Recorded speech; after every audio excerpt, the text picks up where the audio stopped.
Ингуши, прошедшие через огненные годы. В первые дни той войны смертью храбрых погиб уроженец села Яндры у Матгирей Барханоев, последний защитник Брестской крепости. Золотыми буквами вписан в историю Великой Отечественной и орел Кавказа Сусурко Бакаев. Бакаев Сусур к своим родителям приехал, и с ним еще двое-трое кавалеристы были. Вот здесь молот они сделали. И он на часы посмотрел и сказал своим родителям и соседям: вот мы сейчас отправляемся в Малгобек, там через 2-3 часа мы прибудем, и там боевые действия начнутся. Он знал это как офицер. Еще 10-летним мальчиком Алаудин чем мог помогал солдатам, и хотя основной удар противника пришелся на Малгобек, Яндари и Карбулак тоже пострадали от налетов вражеской авиации. Сотни жителей села без сна и отдыха работали на оборонительных сооружениях, протянувшихся от Яндари вплоть до Сунжинского хребта. Рыли окопы и траншеи, возводили блиндажи и доты, устанавливали противотанковые ежи. Проверяет, он умер или живой рукой. Когда признак, что живой не подает, уже на яму туда отправляют. При моем присутствии этот братский могила уже наполовину заполнен был умершим, погибшим. Они сражались за родину и будущее своей страны, не боясь смерти и не жалея сил. Уроженец Икажева Магомед Арсаноев в юности ушел на фронт. Он пережил осаду Брестской крепости и тяжелое ранение в немецком плену. Его боевой товарищ и друг Александр Сопиков отзывался о солдате с особой теплотой. Арсаноев был лихим, жизнерадостным и неудержимым человеком. Его командир говорит, он не отставал, говорит, куда дивизия не идет, говорит, он везде идет следом. Ну и они оставили его. Один одели, нашли для него военные там рубашки, там разные эти одежду.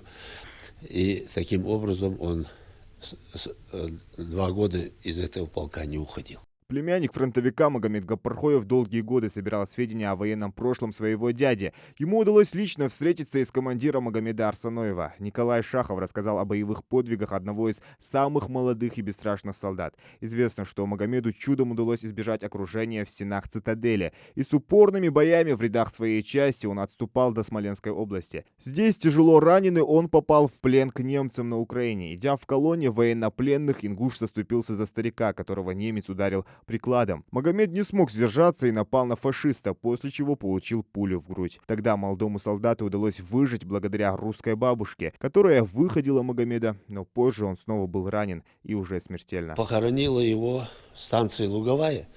Там где-то она его похоронила. Вот основатель этого музея, Майсагов Тухан, он куда только не писал, чтобы разыскали его могилу. И никто не нашел его могилу, где она его похоронила. Ну как она могла похоронить, старушка? А потом уже и начали мы разыскивать эту бабку, и этой бабки тоже уже не было. И так кончилось. Мы так и не нашли его место захоронения.